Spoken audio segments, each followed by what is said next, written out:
நெற்றிக்கண் தியான மையத்தின் சார்பாக உங்களை அனைவரையும் வருக வருக என வரவேற்கின்றேன். என்னுடைய சந்தோஷமான வணக்கத்தை தெரிவித்து கொள்கின்றேன். மெய் உணர்வாளர் கேட்டிருக்காரு, நெற்றிக்கண் எப்படி திறந்திருக்குது அப்படிங்கிறத நம்ம எப்படி கவனிக்க முடியும், எப்படி அதை நம்ம பார்க்க முடியும், எப்படி அதை உணர முடியும், எப்படி அதை தெரிந்து கொள்வது அப்படிங்கிற ஒரு கருத்தை அவர் கேட்டிருக்காரு. அருமையான ஒரு கேள்வி தான் அது.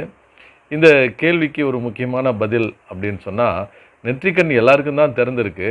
ஆனால் அதை எப்படி பயன்படுத்தணும், அதை பயன்படுத்துறதுக்கு என்ன முயற்சிகள் பண்ணணும் அப்படிங்கிறத அதை எப்படி ஒழுங்குபடுத்தணும் அப்படிங்கிறது தான் இந்த பயிற்சியின் நோக்கம். அப்போது இந்த நெற்றிக்கண் திறந்திருக்கிறதுன்றது முக்கியமான ஒரு பயிற்சினா மெய் உணர்வு பெற்றிருக்கணும். அது ரொம்ப முக்கியமானது. தீட்சைகள் பெற்றிருந்தால் அது உடனடியாக அந்த திறந்துக்கிறத அதை உணர முடியும், தெரிஞ்சு கொள்ள முடியும். மற்றவர்கள் அதை புரிந்து கொள்வதற்கு, தெரிந்து கொள்வதற்கு கொஞ்சம் கடினமான ஒரு விஷயந்தான். நெற்றிக்கண் திறந்திருக்குதா அப்படின்னு. ஒரு நெற்றிக்கண் திறக்காதவங்க, நெற்றிக்கண் எல்லாருக்கும் திறந்திருக்கு. ஆறறிவு மனிதனுக்கு எல்லாருமே திறந்திருக்கு. அது சில பேருக்கு மட்டும்தான் அதை பயன்பாட்டுக்கு வந்திருக்காங்க. சில பேர் அதை பயன்படுத்துறதில்ல. பயன்படுத்துறவங்கெல்லாம் ஒரு உயர்ந்த நிலையில் எல்லாருமே வந்திருக்காங்க. அதுதான் இன்றைக்கி யார் யாரெல்லாம் மிகப்பெரிய ஒரு ஆற்றல் மிக்க மனிதர்களாக இந்த உலகத்தில் பிரகாசித்து கொண்டு இருக்கிறார்களோ அவர்களுக்கெல்லாம் அந்த நெற்றிக்கண் திறந்திருக்குது. அதுதான் உண்மை. ஞானிகளுக்கு அபரிதமாக திறந்திருக்கும். அந்த சூட்சமங்களை தெரிஞ்சிருப்பாங்க. ஒரு வியாபார நுணுக்கத்தில் இருக்கிறவங்களுக்கு, ரொம்ப சிந்தனை ஆற்றலில் இருக்கிறவங்களாம் இதை பயன்படுத்தியிருக்காங்க. நிறைய பெரிய வியாபார நுணுக்கமான மனிதர்கள், தொழில் அதிபர்கள், தொழில் நிபுணர்கள், ஆராய்ச்சியாளர்கள், சிந்தனையாளர்கள், இவர்கள் எல்லாருமே இந்த நெற்றிக்கண் திறந்திருக்கு.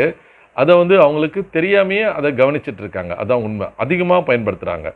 இப்போ இந்த நெற்றிக்கண் இப்போ பாருங்கள், இப்போ நெற்றியை எந்த அளவுக்கு நான் உயர்த்தி காட்டுறேன்னு பாருங்கள். பேசும்பொழுதும் இப்படி உயர்த்தி பேசுவதும், கேட்கும்போதும் இப்படி உயர்த்தி கேட்பதும், இப்படி உயர்த்தி கேட்பதும், இப்போ இந்த ரெண்டு நிலையிலையும் அது வேலை செய்யுது. கேட்கும்போதும் நம்ம நெற்றிக்கண்ணை நம்ம அதை இந்த நெற்றியை விரித்து அதை பார்க்குறோம். அதே மாதிரி பேசும்போதும் அந்த நெற்றியை நம்ம விரித்து பேசுகிறோம். இது ரெண்டுமே தான் முக்கியமானது. நீங்கள் எல்லாரையும் பாருங்கள், வீடியோவில் நீங்கள் எல்லாரும் அவங்க பேசுகிறதெல்லாம் கவனிச்சிங்கன்னா இதை பற்றி தான் கவனிப்பாங்க. சில பேர் சரியாக நமக்கு அந்த நெற்றிக்கண் சரியாக வரல அப்படின்னா நெற்றிக்கண்ணை சரிக்க ஐயோ வரலையே தெரியலையே அப்படின்னு நெற்றியில் போட்டு ஒரு தட்டுவாங்க.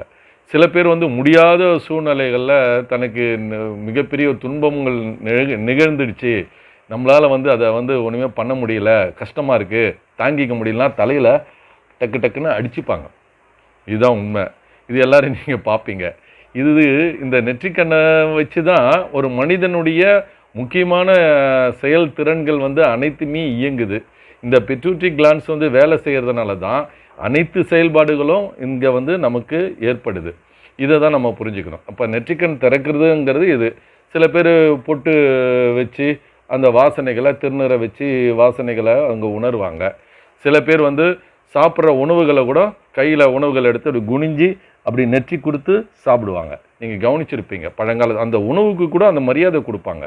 அமர்ந்து அந்த மாதிரி நெற்றிக்கு கொடுத்துட்டு சாப்பிடுவாங்க. அப்படி சாப்பிட்றதுனால அந்த நெற்றிக்கண் அந்த உணர்வு தூண்டப்படுது. அது மாதிரி வாசனைகளும் தூண்டப்படுது.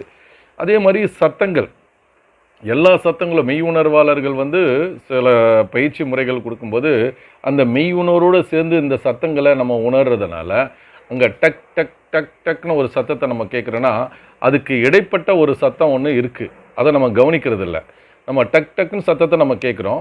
இன்னும் அதை நுணுக்கமாக நம்ம கேட்கணுன்னா இந்த மெய் உணர்வாளர்கள் அந்த சத்தத்தின் இடையில் இருக்கக்கூடிய அந்த அந்த இடைப்பட்ட நிலைகளை பிரித்து ஆராய்ந்து ஒரு நிலை ஏற்படுதுன்னு சொன்னால் அது கிடைக்கும். அது மாதிரி யாராவது பேசும்பொழுது அந்த பேசும்போதுக்கு இடையில் நம்ம கவனிக்கணும். அதுதான் விழிப்பு நிலை அப்படின்னு. நம்ம எல்லாமே பேசுகிறத கேட்குறோம், அந்த வார்த்தைகளை தான் உணர்றோம். அந்த வார்த்தைகளுக்கு இடைப்பட்ட ஒரு விஷயத்தை நம்ம உணர்றதில்லை.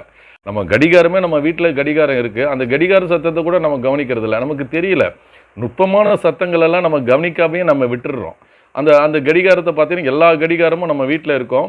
அந்த சத்தங்கள் டக் டக் சத்தம் கேட்கும். ஆனால் நம்ம உணர்றதே இல்லை. உணராமையே நம்ம அதை விட்டுடுறோம். அதை உணர பார்க்குங்க. எவ்வளோ மென்மையான சத்தங்களையும் நீங்கள் கேட்க கேட்க உங்களுக்கு நெற்றிக்கண் பயன்பாடு அதிகரிக்கும். உங்களுக்கு புரிதல் ஏற்படும். அந்த புரிதல்னால உங்களுக்குள்ள மிகப்பெரிய ஒரு ஆற்றல் கிடைக்கும்.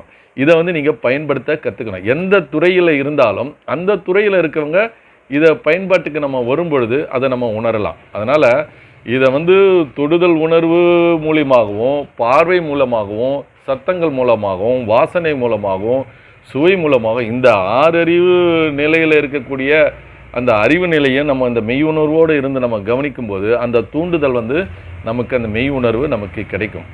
இது வந்து நீங்கள் அந்த விழிப்பு நிலையில் எப்பயுமே இருக்குது. விழிப்பு நிலைங்கிறது ஒரு சத்தத்துக்கு இடையில் இருக்கிறது அப்படிங்கிறது தான். இந்த வாசனைகளை வந்து உணரும் பொழுது அந்த வாசனைக்கு இடையில் ஒரு சின்ன இடைவெளி கிடைக்கும். அந்த இடைவெளியை நீங்கள் கவனிச்சிங்கன்னா அது திறக்கும்.